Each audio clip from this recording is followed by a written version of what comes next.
नमस्कार, मैं दुष्यंत सिंह अध्ययन अड्डा यूट्यूब चैनल पर एक बार फिर से आप सभी लोगों का बहुत बहुत स्वागत करता हूं, इस उम्मीद के साथ कि आपकी लेखपाल भर्ती परीक्षा की तैयारी बहुत अच्छी चल रही होगी। आज के इस क्लास में हम बात करने वाले हैं कुछ प्रमुख किसान आंदोलनों के बारे में।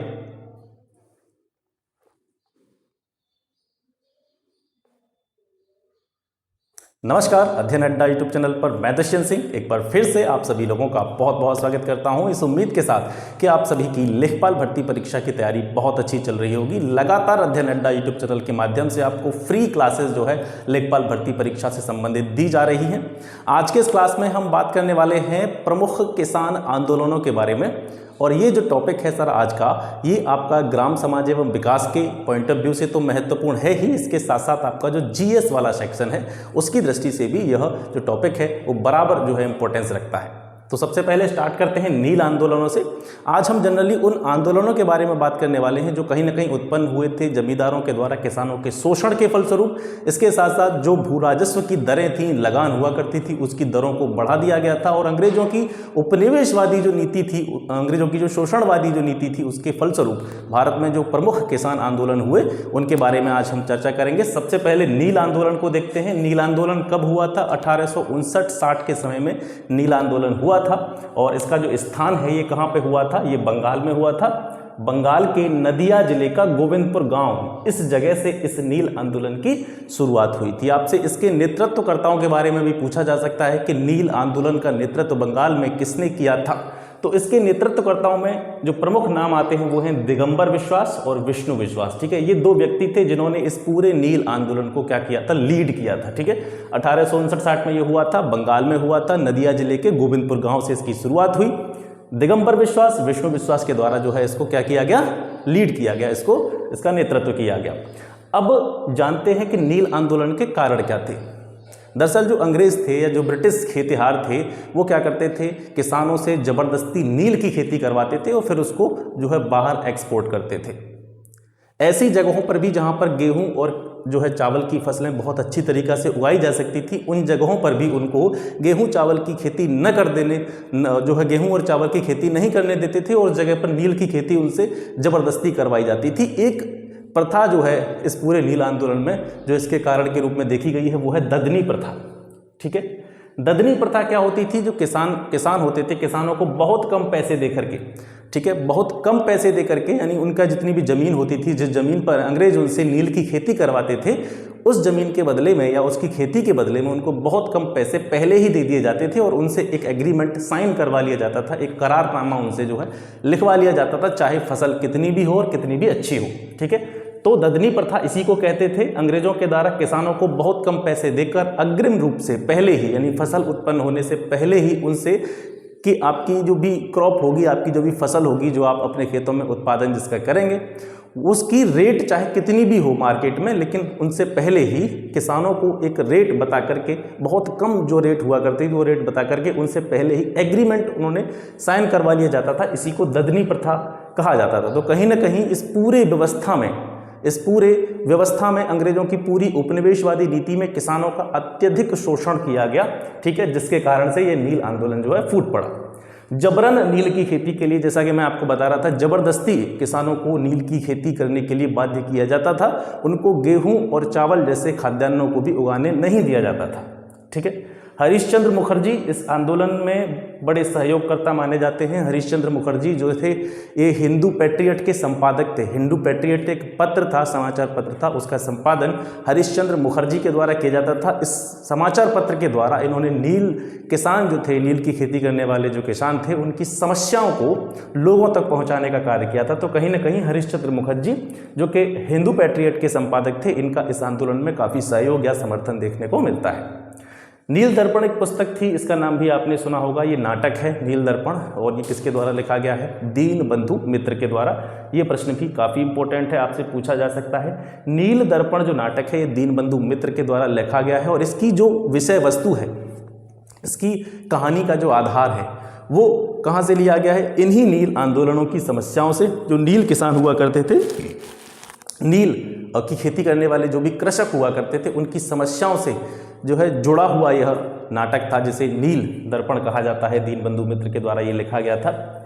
1860 में नील आयोग का गठन किया जाता है। किसके लिए किया जाता है? नील जो किसान थे, नील उगाने वाले जो किसान थे, उनकी समस्याओं की जांच के लिए, क्योंकि इसका जो है जो भी नील आंदोलन चल रहा था इसमें अंग्रेजी शासन जो था या जमींदार जो थे या ब्रिटिश उपनिवेशवादी नीति को मानने वाले जो भी अंग्रेज थे उनके विरुद्ध जो है काफ़ी विद्रोह किया गया था नील आंदोलन में। तो इसी विद्रोह को देखते हुए 1860 में आगे जाकर के एक नील आयोग का जो है गठन होता है, नील कमीशन का गठन होता है। और आपसे पूछा जा सकता है कि नील आयोग का गठन किसकी अध्यक्षता में हुआ था या नील आयोग के अध्यक्ष कौन थे? तो सीटोन कार नाम के जो अंग्रेज थे ये जो है नील आयोग के गठन थे। नील आयोग का गठन 1860 में हुआ था। क्यों हुआ था? नील किसानों की समस्याओं की जांच के लिए।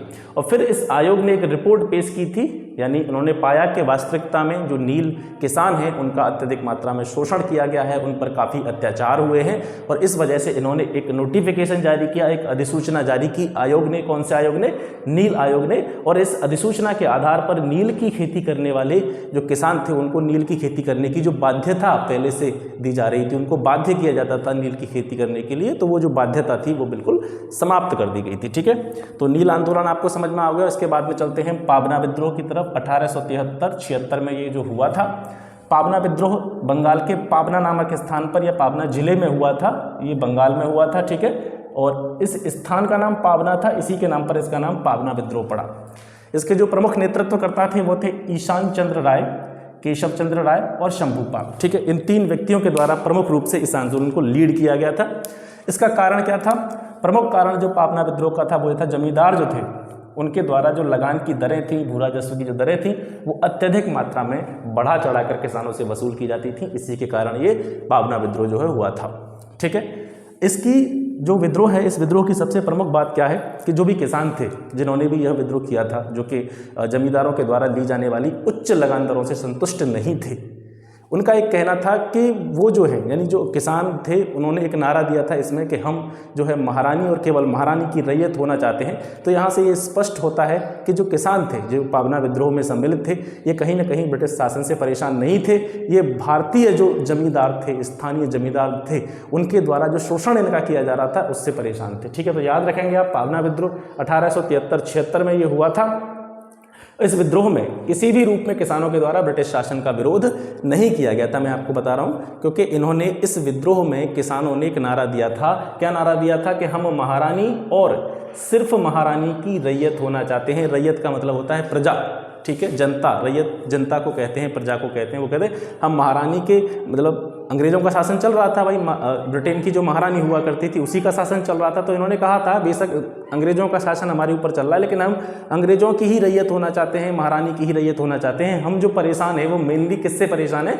हमारे जो स्थानीय जमींदार हैं जो हमसे अत्यधिक मात्रा में लगान वसूल करते हैं, हम उनसे परेशान हैं। तो ठीक है, तो पाबना विद्रोह से संबंधित एक फैक्ट आप ये याद रखेंगे कि पाबना विद्रोह में जो है ब्रिटिश शासन का विरोध नहीं किया गया था। ठीक है, 1885 में बंगाल काश्तकारी कानून लाया गया और इसी कानून के द्वारा, इसी कानून को आधार बनाकर जो पाबना विद्रोह में सम्मिलित किसान थे जिनसे अत्यधिक लगान वसूल किया जा रहा था उनको कहीं ना कहीं थोड़ा बहुत जो है संरक्षण इस कानून के द्वारा दिया गया था।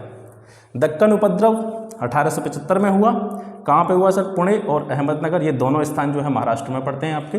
दक्कन उपद्रव जो है कहाँ पड़ा था आपका? पुणे और अहमदनगर में। ठीक है, यहाँ पर इसका रीजन क्या था कि यहाँ पर जो है महाराष्ट्र में मारवाड़ी और गुजराती जो साहूकार थे उनकी संख्या बहुत ज़्यादा थी। उस समय की बात हो रही है 1875 की। मारवाड़ी और गुजराती साहूकार जो थे वो क्या करते थे? बहुत ज़्यादा ब्याज पर किसानों को धन उधार देते थे। बहुत ज़्यादा ब्याज, उनमें बड़ा चढ़ा करके ब्याज लेते थे, किसानों को धन उधार देते थे। और जब ज़्यादा ब्याज पर किसानों को धन उधार दे दिया तो फिर किसान उसको कहीं ना कहीं चुकाने में असमर्थ हो जाते थे। तो फिर वो मामला कहाँ जाता था? न्यायालय में चला जाता था, कोर्ट में चला जाता था। और कोर्ट और साहूकारों की मिली भगत के द्वारा, यानी कोर्ट भी उनसे मिल जाता था, कोर्ट और साहूकारों की मिली भगत के द्वारा क्या होता था? जो डिसीजन आता था, निर्णय आता था, उसको अपने पक्ष में ये लोग करवा लेते थे और अपने पक्ष में उस निर्णय को करवा करके उस कर्ज के बदले में उनकी जो भूमि होती थी, किसानों की जो भूमि होती थी, उन पर इन मारवाड़ी और गुजराती साहूकारों द्वारा क्या कर लिया जाता था? कब्जा कर लिया जाता था। ये इस दक्कन उपद्रव का सबसे मेन रीजन था। ठीक है, 1879 में दक्कन कृषक राहत अधिनियम लाया गया और इस अधिनियम के तहत कुछ हद तक जो है किसानों को थोड़ा बहुत जो है संरक्षण या प्रोटेक्शन इसके द्वारा जो है दे दी गई थी। अब इसके बाद में मोपला विद्रोह 1921। मोपला विद्रोह में थोड़ी सी कन्फ्यूजन रहती है। देखिए, अगर जैसे आपको जनरली पूछा जाता है कि मोपला विद्रोह कब हुआ था, तो आप कहेंगे 1921 में हुआ था, लेकिन वास्तव में जो मोपला विद्रोह की जड़ें थी वो काफ़ी पहले से जमी हुई थी। आपका जो मोपला विद्रोह जो हुआ था ये केरल में हुआ था। केरल का जो मालाबार क्षेत्र है, मालाबार तट है, उसके आसपास के क्षेत्रों में ये जो विद्रोह हुआ था मोपला वाला, ये हुआ था। और इस क्षेत्र में, पूरे मालाबार क्षेत्र में 1836 से लेकर के 54 तक 20-25 बार इस जगह पर विद्रोह होने की जानकारी अगर हम इतिहास को देखते हैं तो हमको मिलती है। तो जनरली अगर पूछा जाए कि मोपला विद्रोह की जड़ें जो थी वो कहाँ से स्टार्ट हुई थी, वो 1836-37 से लगभग जो है मोपला विद्रोह की जड़ें प्रारंभ हो गई थी। लेकिन जनरली जैसे 1836 से 54 तक ये होता है, और फिर उसके बाद में बीच में यहाँ पर गैप एक दिखाई देता है आपको। 1836 से 54 तक देखेंगे, 1854, और 1854 के बाद में कितने साल बाद यानी 1921 में फिर दोबारा से मोपला विद्रोह भड़का था। तो एक गैप बीच में जो है इसमें देखने को मिलता है। तो जनरली जो क्वेश्चन आता है एग्जाम में और पूछा जाता है कि मोपला विद्रोह कब हुआ था, तो वो 1921 में ही उसको माना जाता है। आप ये याद रखेंगे, ठीक है। तो थोड़ी सी यहाँ पर दिक्कत रहती है, कन्फ्यूजन रहती है समझने में, तो वो मैंने आपको क्लियर कर दी। जनरली मोपला विद्रोह कहाँ से स्टार्ट हुआ था, 1836 से ही स्टार्ट हुआ था, लेकिन वो बीच में गैप पड़ जाता है। तो मॉडर्न हिस्ट्री के पॉइंट ऑफ व्यू से हम देखते हैं तो 1921 में जो है इसकी उत्पत्ति मानी जाती है। इसका प्रमुख कारण क्या था, इसका नाम मोपला क्यों है? मोपला जो थे मालाबार क्षेत्र में रहने वाले कुछ मुस्लिम कृषक हुआ करते थे, यानी जो मोपला शब्द है ये डिनोट करता है किसको, मुसलमान किसानों को, ठीक है। ऐसे कुछ कृषक थे जो मुस्लिम वर्ग से संबंध रखते थे, और कहीं ना कहीं ये वंशज थे जो प्राचीन काल में यानी पुराने समय में, जैसे हम कह सकते हैं मिडिवल हिस्ट्री की बात करें तो मिडिवल हिस्ट्री में जो अरब लोग आए थे भारत में, तो उनके वंशज हुआ करते थे ये मोपला किसान। और यहाँ पर दिक्कत क्या थी, मेन दिक्कत क्या थी, तो मोपला जो थे वो तो थे मुस्लिम, और ये छोटे मोटे काम किया करते थे, जिसके पास ज़मीन थी वो छोटी मोटी खेती किया करता था, तो ये कृषक थे। लेकिन यहाँ की जो जमींदार वर्ग था वो हिंदू था, यानी जमींदारी के जो अधिकार प्राप्त थे वो एक हिंदुओं का वर्ग था जिसको नंबूदरी कहा जाता था, ठीक है। मैंने यहाँ पे लिखा भी है नंबूदरी। तो मोपला जो थे वो मुस्लिम किसान थे, और नंबूदरी जो थे वो उच्च वर्ग के हिंदू थे, और इनके हाथ में जमींदारी के अधिकार थे। मतलब नंबूदरी वर्ग जो था हिंदुओं का, ये जमींदार वर्ग था, और इनके द्वारा, इस जमींदार वर्ग के द्वारा लगातार इन मोपला किसानों का क्या किया जाता था, शोषण किया जाता था। इनसे जो है अधिक मात्रा में, उच्च मात्रा में जो है लगान या भू राजस्व वसूला जाता था। तो ये इसका मेन रीजन था। अब कहीं ना कहीं अंग्रेज तो बांटो और राज करो की नीति पर विश्वास करते थे, तो उनको ये लगा कि भाई ये तो मोपला है, मोपला मुस्लिम है, और ऐसे जमींदार वर्ग जो है यहाँ का वो हिंदू है। तो उन्होंने क्या किया, इसको एक सांप्रदायिक रूप दे दिया। मतलब यहाँ पर दंगे भड़काने का काम जो किया अंग्रेजों ने इस पूरे घटनाक्रम को सांप्रदायिक रूप प्रदान करते हुए यहाँ पर जो है विद्रोह की स्थिति उत्पन्न करवा दी, ठीक है। तो याद रखेंगे, जनरली आपसे इतना अंदर जाके नहीं पूछेगा। मोपला विद्रोह पूछ सकता है कब हुआ था, 1921 में। मोपला कौन थे, ये मुस्लिम वर्ग के किसान थे, और यहाँ पर जो जमींदार वर्ग था वो हिंदू था। ये नंबूदरी वर्ग जो है इनको कहा जाता था, और इनके द्वारा जो है मोपलाओं का शोषण किया गया, और इसी वजह से यह विद्रोह भड़का। इसके बाद में आता है आपका संयुक्त प्रांत का किसान आंदोलन। संयुक्त प्रांत क्या था, संयुक्त प्रांत कहते थे आगरा और अवध का जो क्षेत्र है, आगरा और अवध का जो क्षेत्र है उसको संयुक्त प्रांत कहा जाता था, ठीक है। उत्तर प्रदेश का नाम भी शायद पहले संयुक्त प्रांत ही था। तो आगरा और अवध का पूरा क्षेत्र था, उसे संयुक्त प्रांत कहा जाता था। इसमें जमींदारों के द्वारा, इस क्षेत्र में जमींदारों के द्वारा किसानों का शोषण, मतलब आप देखेंगे ज़्यादातर जो आंदोलन हुए हैं, ज़्यादातर जो किसान आंदोलन हुए हैं वो जमींदारों के द्वारा जो लगान की दरें थीं, भू राजस्व की दरें थीं, उन्हें बढ़ा चढ़ाकर लिया जाना, यानी उनका कहीं ना कहीं शोषण किया जाना, लगभग सभी किसान आंदोलनों का प्रमुख कारण रहा है। तो यहाँ पर भी मेन कारण वही था, जमींदारों द्वारा किसानों का शोषण।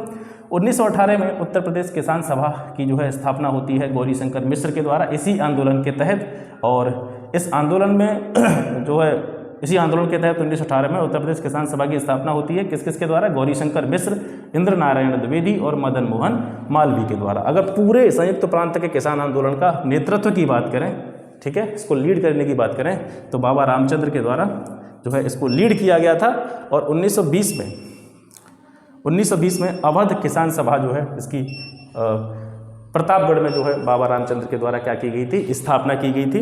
यह आंदोलन 1920 में जाकर के, ठीक है, 1920 में ये जो पूरा आंदोलन था संयुक्त प्रांत का किसान आंदोलन, ये किस में मिल गया था, असहयोग आंदोलन में मिल गया था। आपको पता है 1920 में ही असहयोग आंदोलन हुआ था। तो ये पूरा जो आंदोलन था, पूरा जो घटनाक्रम था, ये कहीं ना कहीं जाकर के असहयोग आंदोलन से जुड़ता हुआ हमको बाद में दिखाई देता है, ठीक है। अब इसको आप चाहें तो सबसे पहले इसका एक स्क्रीनशॉट लें, उसके बाद में इसको साफ करके मैं नेक्स्ट आपके जो आंदोलन है उसकी तरफ बढ़ते हैं। अब इसके बाद में आता है एका आंदोलन। एका आंदोलन हुआ था आपका 1921-1922 के समय में, ठीक है। और इसके जो प्रमुख नेता थे, एका आंदोलन के जो नेतृत्व करता थे वो थे मदारी पासी और सहरबे, ठीक है। मदारी पासी और सहरबे, इन दो व्यक्तियों ने इस एका आंदोलन का नेतृत्व किया था। 1921-22 में यह आंदोलन हुआ था और ये किस क्षेत्र तक सीमित था? ये अवध के किसानों के द्वारा किया गया था। जो पूरा अवध का क्षेत्र था उसमें यह आंदोलन जो है चलाया गया था। क्या कारण था इस आंदोलन के पीछे? वही जो कि अब तक होता है। आपने देखा होगा ज़्यादातर जो आंदोलन हुए थे, कृषक आंदोलन, वो बढ़ी हुई लगान की दरें, बढ़ी हुई भू राजस्व की दरें, ठीक है, जमींदारों के द्वारा किसानों का शोषण, लगभग यही कारण जो है सभी आंदोलनों में प्रमुख रूप से रहे हैं। तो इसका कारण था कि अत्यधिक लगान जो है जमींदारों के द्वारा इन किसानों से वसूल की जाती थी और गैरकानूनी रूप से इन किसानों की जो ज़मीनें होती थी, खेत होते थे, उनको छीन लिया जाता था। इसके विरोध में जो है एक आंदोलन प्रारंभ हुआ था। मदारी पासी, सहरेब इसके प्रमुख नेता थे। आपका जो एग्ज़ाम है, आप लेखपाल एग्जाम की तैयारी करें तो आपके लिए इतना जानना आवश्यक है कि जो आंदोलन के बारे में बात कर रहे हैं वो कब हुआ था, नेतृत्व इसने किसने किया, इसके साथ साथ यह जो आंदोलन था वो पार्टिकुलर किस एरिया में हुआ। ये 3 पॉइंट आपको मेनली याद रखें, कम से कम इतना तो आप याद रख लें। बाकी का जो है आपको, वैसे तो अगर जब मैं लिख रहा हूँ तो पूरा ही आपको देखना है, लेकिन अगर आप इन 3 पॉइंट्स को भी याद रखते हैं तब भी ये काफ़ी है। बारदोली सत्याग्रह 1928, बारदोली सत्याग्रह जो हुआ था ये गुजरात में हुआ था, सूरत जिले में, ठीक है, गुजरात के सूरत जिले में। इसका प्रमुख कारण क्या था? ये जो आंदोलन किया गया था या बारदोली सत्याग्रह जो हुआ था ये प्रमुख रूप से संबंधित था जो कपास के किसान थे, यानी जो कपास की खेती करते थे। कपास के मूल्यों में लगातार गिरावट के बावजूद भी सरकार ने जो भू राजस्व था, जो किसानों से वसूला जाता था, उसकी दरें 22% तक जो है बढ़ा के रखी थी, 22% तक उनमें वृद्धि करके रखी थी। एक ओर कपास का मूल्य नहीं मिल रहा था किसानों को, दूसरी ओर उनसे 22% तक जो है भू राजस्व की दर वसूली जा रही थी। इसके विरोध में ही जो है बारदोली सत्याग्रह देखने को मिलता है। कांग्रेसी नेताओं में सरदार वल्लभ भाई पटेल, ठीक है, वल्लभ भाई पटेल ने खुद गुजरात जाकर के इस बारदोली सत्याग्रह का जो है नेतृत्व किया था, ठीक है। बारदोली सत्याग्रह की प्रमुख बात यह है कि इसमें महिलाओं के द्वारा सक्रिय रूप से भाग लिया गया था, ठीक है। ये आपसे प्रश्न पूछा जा सकता है कि किस आंदोलन में, गुजरात के किस आंदोलन में महिलाओं ने सक्रिय रूप से भाग लिया था? तो बारदोली सत्याग्रह था। और सबसे इंपॉर्टेंट पॉइंट यह है कि जो नाम है सरदार वल्लभ भाई पटेल, तो इनका नाम पहले वल्लभ भाई पटेल था। इनको सरदार की जो उपाधि दी गई थी वो इसी सत्याग्रह के दौरान दी गई थी, ठीक है। गुजरात की महिलाओं ने ही इनको जो है सरदार की उपाधि दी थी, ठीक है। अब इस आंदोलन का नेतृत्व ये हुआ, इस सत्याग्रह का जो है रिजल्ट ये निकला कि जो लगान वृद्धि सरकार ने 22% तक की थी उसको घटा करके 6.03% तक जो है कम कर दिया गया, 6.03% तक इसको कम कर दिया गया। बिजौलिया आंदोलन 1913 में ये हुआ था राजस्थान के बिजौलिया क्षेत्र में और इसीलिए इसको बिजौलिया आंदोलन कहा जाता है। देखिए, बिजौलिया आंदोलन के जो नेता माने जाते हैं वो विजय सिंह पथिक माने जाते हैं, विजय सिंह पथिक। लेकिन इसके पीछे की जो कहानी है उसको आप थोड़ा सा समझिए। प्रारंभिक नेता, जब ये आंदोलन प्रारंभ हुआ था, जो इसमें जो प्रारंभिक नेतृत्व था चारण और ब्रह्मदेव नाम के व्यक्तियों ने किया था, चारण और ब्रह्मदेव। प्रश्न आपको आए तो आपको विजय सिंह पथिक लगाना है, बता रहा हूँ क्यों लगाना है, ठीक है। तो जो रासबिहारी बोस थे और सचिंद्र नाथ सान्याल थे, उन्होंने एक व्यक्ति भूप सिंह नाम के व्यक्ति को क्या किया, राजस्थान में अपने जो आंदोलन चल रहे थे, उस टाइम पर क्रांतिकारी आंदोलन चल रहे थे, उनके नेतृत्व करने के लिए जो है इनको राजस्थान भेजा था, ठीक है। इनका नाम था भूप सिंह। और भूप सिंह को जो क्या हुआ, बाद में ब्रिटिश सरकार के द्वारा गिरफ्तार कर लिया गया, इनको जेल में डाल दिया गया। जेल से भूप सिंह भाग गए, जेल से ये भूप सिंह जो थे वो भाग गए और भाग करके इन्होंने जो है अपना नाम चेंज कर लिया, अपना हुलिया नाम चेंज करके इन्होंने विजय सिंह पथिक अपना नाम रखा। और विजय सिंह पथिक नाम रखने के बाद में ये कहाँ आ गए, बिजौलिया क्षेत्र में आ गए। और इसी बिजौलिया क्षेत्र में आकर के इन्होंने जो आंदोलन चल रहा था इसको जो है और बेहतर तरीके से इसका संचालन किया। इसी वजह से इनको इस आंदोलन का प्रमुख नेतृत्वकर्ता माना जाता है। तो पेपर में आता है तो आप यही लगाएंगे, ठीक है। अच्छा, इस आंदोलन का जो है परिणाम क्या हुआ था, 1922 में भारत सरकार का प्रतिनिधि रिप्रेजेंटेटिव जो था हॉलैंड, ठीक है, ये व्यक्ति का नाम है, हॉलैंड जो है बिजौलिया पहुंचा था। और फिर इसके बीच में और किसानों के बीच में मीटिंग्स हुई थी और उस मीटिंग में एक समझौता हुआ किसानों के साथ में। और उस समझौते के तहत जो 35 प्रकार के कर किसानों पर लगाए जा रहे थे, पहले से चले आ रहे थे, उनको जो है हटा दिया गया था, ठीक है। ये हो गया आपका बिजौलिया आंदोलन। इसके बाद में आता है बकास्त किसान संघर्ष। ये हुआ था आपका 1946-47 में, बिहार में ये हुआ था। इस बगास्त का मतलब क्या है ये भी हम जानेंगे, इसको बकास्त किसान संघर्ष क्यों कहा जाता है, ठीक है। मुख्य कारण इस संघर्ष का क्या था, लगान न देने पर जमीन से किसानों को बेदखल कर दिया जाता था, ठीक है। जमीन से जमींदारों के द्वारा किसानों को बेदखल कर दिया जाता था। बिहार में जो भूमि के प्रकार थे वो 3 प्रकार की भूमि देखी जाती है बिहार में, जिनके बारे में आप यहाँ देख रहे हैं। बकास्त भूमि, रैयत भूमि और जिस्ती भूमि। बकास्त भूमि कौन सी भूमि होती थी? जमींदारों द्वारा अस्थायी कृषकों को प्रतिवर्ष विभिन्न दरों पर किराए पर दी गई भूमि। यानी जमींदार जो थे वो क्या करते थे, जो किसान होते थे जिनके पास ज़मीनें नहीं होती थी तो वो अस्थायी किसान उनको कहा जाता था, उनको जो है भूमि जमींदारों के द्वारा दी जाती थी। किसके लिए? खेती करने के लिए, और उनसे उसके एवज में कुछ पैसा लिया जाता था, कुछ दरें निर्धारित की जाती थी किसानों की खेती के लिए। तो जमींदार जो थे वो किसानों को भूमि देते थे खेती करने के लिए। तो इस प्रकार की जो भूमि थी वो बकास्त भूमि कही जाती थी। ठीक है, इस बकास्त भूमि पर जो किसान होते थे, खेतिहार होते थे, मजदूर होते थे, किसान वर्ग जो था उसका कोई भी वैधानिक अधिकार नहीं था, क्योंकि वो तो क्या करते हैं, किराए पर उस भूमि को जो है खेती कर रहे हैं, उसी से अपना जीवन यापन चला रहे हैं। तो उन पर किसानों को कोई भी प्रकार का वैधानिक अधिकार नहीं था। तो जो जमींदार थे वो जब चाहे, जब उनका जी करता था, जब उनका मन करता था, तभी उनको क्या कर देते, उस जमीन से बेदखल कर देते थे। ठीक है, तो इस वजह से जो है बकास्त किसान संघर्ष जो है, बकास्त किसान संघर्ष का जो है ये प्रमुख कारण था कि जो किसान थे उनको इस भूमि से बिना किसी सूचना दिए या जब मन चाहा तब उनको बेदखल कर दिया। ठीक है, इसके अलावा रैयत भूमि भी आपसे पूछी जा सकती है बिहार में, ये भी प्रकार था भूमि का। रैयत भूमि क्या थी? ये काश्तकारों की भूमि हुआ करती थी। काश्तकार मतलब किसान ही काश्तकार होते थे, जो उनकी खुद की भूमि होती थी, जिसकी खुद की भूमि पर जो खेती करते थे। ठीक है, जिस भूमि पर किसानों का अधिकार होता था वो रैयत भूमि होती थी। और जिस्ती भूमि कौन सी होती थी? जिस्ती भूमि वो भूमि होती थी जिसके मालिक खुद जमींदार होते थे, यानी जमींदारों के अधिकार वाली भूमि। ये 3 तरह की भूमि जो है बिहार में देखने को मिलती है। ठीक है, बाकी बकास्त के बारे में आपने जान लिया, बकास्त किसान संघर्ष हम पढ़ रहे थे। बकास्त भूमि के बारे में हमने समझा कि बकास्त भूमि ऐसी भूमि थी जमींदारों के द्वारा जो अस्थायी रूप से कृषकों को खेती करने के लिए प्रतिवर्ष विभिन्न दरों पर प्रदान की जाती थी, वो होती थी बकास्त भूमि। ठीक है, तेभागा आंदोलन 1940-50 में ये हुआ था। ये मुख्यतः बंगाल में केंद्रित हुआ। अगर आपसे पूछा जाए तेभागा आंदोलन कहाँ पे हुआ था, तो बंगाल में। लेकिन इसकी शुरुआत जो हुई थी वो हसनाबाद से हुई थी, और हसनाबाद कहाँ पे पड़ता है? त्रिपुरा में। मतलब तेभागा आंदोलन की शुरुआत त्रिपुरा से हुई थी। इसी से प्रेरणा लेते हुए इसे बंगाल में जो है आंदोलन बंगाल में जारी किया गया, और प्रमुख रूप से जो तेभागा आंदोलन था ये बंगाल में ही केंद्रित था। प्रमुख नेताओं की बात करें तो कंपाराम और भवन सिंह इसके प्रमुख नेता थे तेभागा आंदोलन के। इसमें क्या होता था, जमींदार जो थे किसानों से जब भी उनकी फसल हो जाती थी उस फसल का 2/3 हिस्सा जो है जमींदार रख लेते थे, और 1/3 हिस्सा, केवल तिहाई हिस्सा जो था वो किसानों को मिलता था। जबकि किसान ही उस फसल को उगाते थे, वही उस पर वर्ष भर जो है मेहनत करते थे, दाना पानी, खाद बीज जो है सिंचाई वगैरह सब वो करते थे, उसके बावजूद भी उनको 1/3 हिस्सा ही फसल के उत्पादन का मिल पाता था। तो इसमें किसानों ने, जो बटाईदार किसान थे, उन्होंने ऐलान किया कि जो भी उत्पादन होगा फसल का उसका 2/3 हिस्सा वो खुद रखेंगे, और 1/3 हिस्सा जो है किसको दिया जाएगा? जमींदारों को दिया गया। इस बात को लेकर के जो है ये आंदोलन चलाया गया था। ठीक है, क्योंकि जमींदारों को 1/3 हिस्सा ही फसल के उत्पादन से देने की इसमें मांग की गई थी, बात की गई थी, इसी वजह से इसको तेभागा आंदोलन कहा जाता है। मतलब 3 भाग, तिहाई भाग जो है जमींदारों को देने की वकालत इसमें की गई थी, इसी वजह से इसका नाम जो है क्या पड़ा था? तेभागा आंदोलन पड़ा था। ठीक है, तो आज आपने पढ़े प्रमुख किसान आंदोलन। आशा करता हूँ क्लास आपको पसंद आया होगा।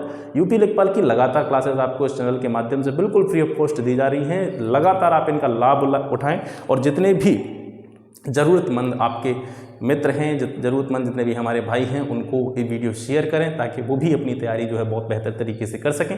लगातार आपको यहाँ से वीडियोस मिलती रहेंगी। पेपर आने तक, जब तक आपका एग्ज़ाम होगा तब तक ये पूरा सिलेबस जो है मैं इसका 100% आपको कवर करा दूंगा, और इसका आपसे कोई भी चार्ज नहीं लिया जा रहा है। तो ज़्यादा से ज़्यादा संख्या में जुड़ें, वीडियो को शेयर करें, लाइक करें, चैनल को सब्सक्राइब करें। फिर मिलते हैं आपसे ग्राम समाज विकास, GS और हिंदी की नेक्स्ट क्लासेस में। तब तक के लिए नमस्कार, जय हिंद।